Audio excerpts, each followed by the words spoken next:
নমস্কার বন্ধুরা, কেমন আছো তোমরা সবাই? পৌলমীর সংসারে নতুন একটি ভিডিওতে সকলকে জানাই স্বাগত। আশা করি তোমরা সকলে খুব ভালো আছো। আর এই ভিডিও ক্লিপটা গতকাল আমি বেরিয়েছিলাম সন্ধেবেলায়, তোমরা আমার আগের ভিডিওতেই শুনেছো। তো গিয়েছিলাম মামামের জন্য কিছু জিনিস কিনতে। ওকে নতুন আঁকার স্কুলে ভর্তি করেছি, তো আঁকার যে মিস আছে সেই মিস বলে দিয়েছিল যে কি কি লাগবে, ওই আঁকার ড্রয়িংয়ের খাতা, তারপরে কালার ক্রেয়ন, প্লাস্টিক ক্রেয়ন, ডোমসের, তো এইগুলো নির্দেশ করে দিয়েছিল। তো সেরকম অনুযায়ী সমস্ত কিছু নিয়ে এসেছি, যেহেতু 2 এপ্রিল থেকে ওর ফার্স্ট ক্লাস শুরু হবে। আর তার সাথে আমারও কিছু জিনিস কেনার ছিল, আর সেগুলো কিনে নিয়ে এলাম। আর ছিল ঠাকুরের শাড়ি কেনা। আগামীকাল আজকে আমরা গিয়েছিলাম মন্দিরে পুজো দিতে, শনিবার দিন। তো গতকাল তাই মায়ের জন্য কিনে এনেছিলাম একটা সুন্দর লাল রঙের শাড়ি। আর মাম্মাম খুব খুশি, ওর জন্য এত জিনিস। তার সঙ্গে আমি গতকাল গিয়েছিলাম আমার বাবার বাড়িতে। আমার সেজো কাকু গেলেই মাম্মামের জন্য ওর পছন্দ মতো চিপস, চকলেট, ফ্রুটি, এত কিছু সব কিনে পাঠাবে। তো সেগুলো দেখে তো মাম্মাম খুবই খুশি। আর এই যে দেখো, ঠাকুরের জন্য এনেছি লাল রঙের শাড়িটা, ভীষণ পছন্দ হয়েছিল শাড়িটা আমার। গুড মর্নিং বন্ধুরা, সকাল সকাল বেরিয়ে পড়েছি মন্দিরের উদ্দেশ্যে। আর যেরকম বলেছিলাম যে আজকে যাব আমরা মাতপুরে মনসা মন্দিরে পুজো দিতে। তো আজকে 29শে মার্চ শনিবার দিনটা খুব ভালো। আর অনেক সকাল সকালে আমি উঠে স্নান ধান করে রেডি হয়ে গেছি, আর মাম্মামকেও স্নান করিয়ে দিয়েছি। আর সবাই রেডি হয়ে দাঁড়িয়ে আছে, এখন ঘড়িতে বাজে 9:15। আর বেরিয়ে যাব, কেন কিনা প্রচণ্ড রোদ উঠে গেছে। আর রোদ উঠে যাবে, তারপরে ভিড়ও হয় খুব শনি মঙ্গলবার। আর মায়ের যেহেতু দেশ পুজো এই মঙ্গলবার দিন, চৈত্র মাসের 3য় মঙ্গলবার, তো সেই জন্য ওখানে একটা এমনি মেলা, সমস্ত কিছু ভিড় কয়েকদিন ধরেই হচ্ছে। তো যাই হোক, এখন আমরা চলে এসেছি, গাড়িতে উঠবো। আর যে কাকু আছে সেই কাকু গাড়িটা ঝেড়ে নিল। গাড়িটা যেহেতু গ্যারেজেই পড়ে থাকে দীর্ঘদিন, তো সেভাবে তো ইউজ হয় না। তো ওই জন্য গাড়ির ভেতরটাও একটু খুলে নিল, আর যাতে একটুখানি হাওয়া বাতাস চলাচল করে। আর ঝেড়ে নিল গাড়ির ভেতরটা, বাইকটা। আর আমরা এখন উঠে গেছি মোটামুটি গাড়িতে। তো বহু প্রতীক্ষিত সফর আজকে সম্পূর্ণ হতে যাচ্ছে। তো অনেক দিন ধরে ভাবছি, মাম্মাম যখন কনসিভ করেছিলাম তখনই ভেবেছিলাম যে মাম্মাম হলে মাম্মামকে নিয়ে পুজো দিতে যাব। কিন্তু 3 বছর পর্যন্ত তো ঠিক ছিল। তো গত বছর থেকেই চেষ্টা করছি যাব, কিন্তু কথাই আছে না, যার কাছে তুমি যাবে সে তোমাকে যতক্ষণ না টানাবে তুমি কখনোই যেতে পারবে না। কথাটা কিন্তু সত্যি। আমরা চাইলে কি হবে, ভগবান যদি না চায় তাহলে কখনোই সেটা হবে না। তো মা হয়তো চেয়েছিল যে আজই যাব, তাই প্রত্যেকবারে ঠিক হয়েও বাধা পড়ে যায়। এবারে দেখলাম যে না, এবারে আমরা যেতে পারছি। তো আমরা বেরিয়ে পড়েছি, মেন রাস্তায়ও উঠে গেছি। আর মাম্মামের বাবা যেহেতু ফল টলগুলো কেনেনি, গতকাল আমি ওকে বলেছিলাম কিন্তু ও কোনোভাবে ভুলে গেছে বা কিছু। তো সেই জন্যই এখন আমরা ঠিক করলাম যে যেতে যেতে রাস্তায় যে ফল দোকান পড়বে ওখানেই ফল কিনে নেব। তো এখানে ওর বাবা দাঁড়িয়ে ফল টলগুলো দেখলো, খুব একটা ভালো নয় বাট তাও কিনলো। তো যাই হোক, আর ঠাকুরের কাছে যাচ্ছি, আর অন্যান্য জিনিস সব ওখানেই পেয়ে যাব, কিন্তু ফলটা ওখানে পাবো কি পাবো না। তো গিয়ে দেখলাম ওখানে ফলও আছে, সমস্ত কিছু আছে, কেউ যদি কিছু না নিয়েও যায়, ঝুড়ি নিয়ে যাবে, সব পেয়ে যাবে। তো যাই হোক, আমরা বোম্বে রোডের উপর দিয়ে এখন যাচ্ছি। আর যেতে যেতে দেখছি সবুজ সোনালি ধান ক্ষেত। সেই একটা কবিতাতে, একটা নয়, ছোটবেলায় আমরা অনেক গল্প, গদ্য, পদ্যতে পড়েছিলাম যে মনে হচ্ছে যেন জমিগুলোর ওপর কেউ সোনা ছড়িয়ে দিয়েছে, সোনা ছড়ানো আছে। সত্যি তাই, রোদটা যখন এসে পড়ছে মনে হচ্ছে যেন জমির উপর কেউ সোনা ছড়িয়ে দিয়েছে। তো যাই হোক, আর যেতে যেতে এই পাশে ওপাশে জমিগুলো, ধান গাছগুলো দেখে খুব ভালো লাগছে। কিন্তু এত রোদ বেরিয়েছে না, 10 মিনিট বাইরে দাঁড়িয়ে থাকা যাবে না, তার সানস্ট্রোক হয়ে যাবে, অসম্ভব রোদ। তো আমরা যাচ্ছি, বিয়ের আগে আমি অনেকবার এসেছি এখানে, অনেকবার। তখন এত কিছু নিয়ম ছিল না বা এত ভিড়ও ছিল না।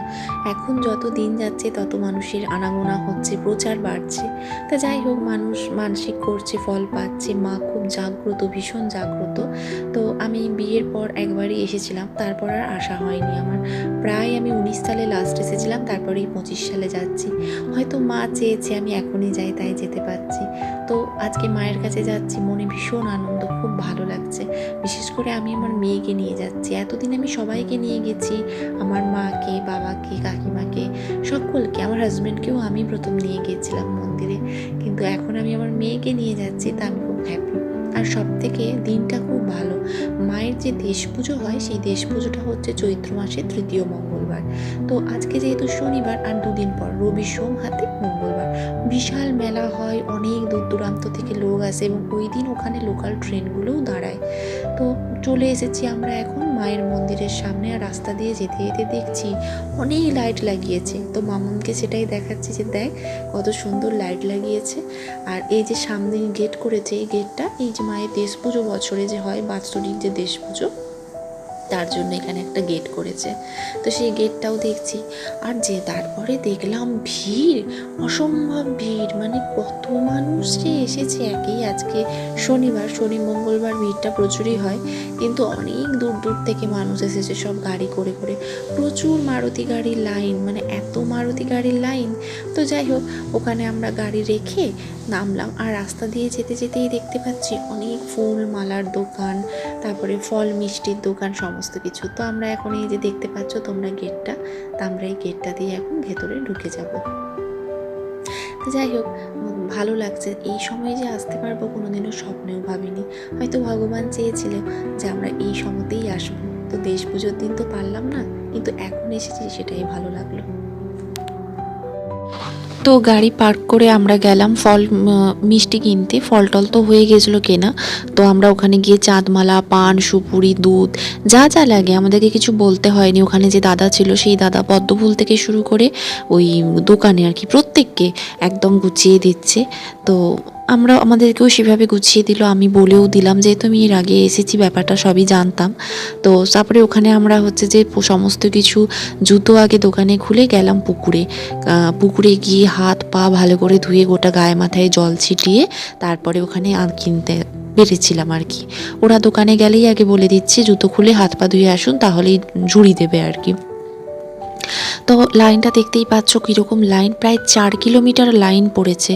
তো আমরা তো এখানে এসে দেখি অবাক। এর আগে আমরা এসেছি, পুজো দিয়েছি, চলে গেছি, কোনো লাইন কখনো দেখিনি। লাইনটা কি শনিবারের জন্য, না সামনে দেশ পুজো বলে, আমি সত্যি বুঝতে পারলাম না। কারণ সারা বছর কি এরকম ভিড় হয়, না শনি মঙ্গলবার সারা বছর এরকম ভিড় হয়? মানে অসম্ভব। প্রায় 4 কিলোমিটার লাইন। মাম্মামের বাবা লাইন দিয়েছিল। তো তারপরেও লাইন প্রায় আমরা 1-1.5 ঘন্টা, 45 মিনিট 1 ঘন্টা আমরা ছিলাম দাঁড়িয়ে। তারপরে এলাম, এসে ভালো করে পুজো টুজো দিলাম। প্রচুর ভিড়। মাম্মামকে আমি মন্দিরের সামনেই একটা বসার জায়গা ছিল, ওখানে বসিয়ে রেখেছিলাম, জল দিয়েছি, বিস্কুট খাইয়েছি, আর আমি ওয়েট করছিলাম ওর বাবার জন্য। তো যাই হোক, পুজোটা সত্যিই খুব ভালোভাবে দেওয়া হয়েছে। মাম্মামকেও গড় করিয়েছি, ভীষণ স্যাটিসফাইড। মন থেকে এত পজিটিভিটি ভাইবস আসছে। পুজোটা দিয়ে আমি সত্যিই খুব খুশি। আমার মুখ চোখ দেখে বুঝতে পারছো যে আমার একটুও টায়ার্ড ফিল হচ্ছে না। তো পুজো দিয়ে ওখানে জল প্রসাদ খেয়ে আমরা একটু মুড়ি খেলাম, দোকানেই চপ মুড়ি খেলাম। তারপরে ওখান থেকে আখের রস কিনে খেলাম। আর মাম্মাম সবার হাতে পেপসি দেখে বায়না, ও খাবে। তো আমি ভাবলাম আমরা তো এগুলো অনেক খেয়েছি 1 টাকা দিয়ে কিনে, তো তুইও খা, 7টা বোঝ। আর আমি কিনেছি জীবন ঠান্ডা। উফ, জাস্ট দারুণ। স্কুলের টাইমে কম জীবন ঠান্ডা খেয়েছি। আমি তো জীবন ঠান্ডা দেখেই লোভ সামলাতে পারলাম না। কত বছর পর জীবন ঠান্ডা পেলাম। তো আমার হাজব্যান্ডও জীবন ঠান্ডা খেতে ভীষণ ভালোবাসে। আমাদের দুজনের চয়েসটা একই। আমি যে জীবন ঠান্ডা কিনে ওকে বলছি খাবে, ও বললো হ্যাঁ নিয়ে নাও। তবে ও এখনও রাস্তায় স্কুলের সামনে মাঝে মাঝে দেখতে পেলে খায়, কারণ ওই সময় ও বাইরে বেরোয়। আমি তো বেরোই না, আমার খাওয়াই হয়নি। তবে সেই টেস্ট নেই। আমরা যে জীবন ঠান্ডা খেয়েছি তার যে টেস্ট অনেক আলাদা। জানো তো, আজকে আমি অনেক দিন পর দুধ আর নারকেল দেওয়া সেই আইসক্রিম, কাঠি আইসক্রিম দেখতে পেলাম। দুধ নারকেল, সত্যি গ্রামের দিক বলেই হয়তো দেখতে পেলাম। আমাদের টাউন বাজারে তো তার টেস্টও নেই, আর ওই আইসক্রিম আর পাওয়াও যায় না। তা আমি দেখেই মাম্মামকে বললাম খাবি, বাট ও রাজি হলো না, ও পেপসি খাবে। তো ঠিক আছে, যা চাই তাই খা। তো এখন ঘড়িতে বাজে সন্ধে 7টা। সন্ধেবেলায় আজকে এলাম, আর আমাকে দেখে বুঝতে পারছো যে আমি আজকে ভীষণ আমার শরীরটা একদমই ভালো না। ওটা মাথাতে তেল মেখেছি, ওখান থেকে ঘুরে আসার পর আর কোনো রকম ভিডিও আমি শ্যুট করতে পারিনি। এতটাই আমার কি বলবো, শরীর খারাপ করছিল, রোদটা লেগে গিয়েছিলো মেনলি। আর ঘুম থেকে ওঠার পর তো অসম্ভব মাথার যন্ত্রণা হচ্ছিল, তো ওষুধ খেলাম, চা খেয়ে ওষুধ খেলাম। এখন ঘড়িতে 7:30 বাজে, আর এখন একটু শরীরটা ঠিক আছে। আজকে মেয়েকেও পড়তে বসাতে পারিনি, ও খেলে যাচ্ছে, তো এতটাই শরীর টায়ার্ড। তো বন্ধুরা, আজকের ভিডিওটা আমি এখানেই শেষ করলাম। যদি কিছু ভালো লেগে থাকে, ছেড়ে যাওয়ার আগে অবশ্যই একটা লাইক, শেয়ার এবং সাবস্ক্রাইব করতে কিন্তু ভুলো না। আর এইভাবেই আমার ভিডিও যদি ভালো লাগে কমেন্ট করে জানিও, এইভাবেই আমাদের পাশে থেকো। টাটা।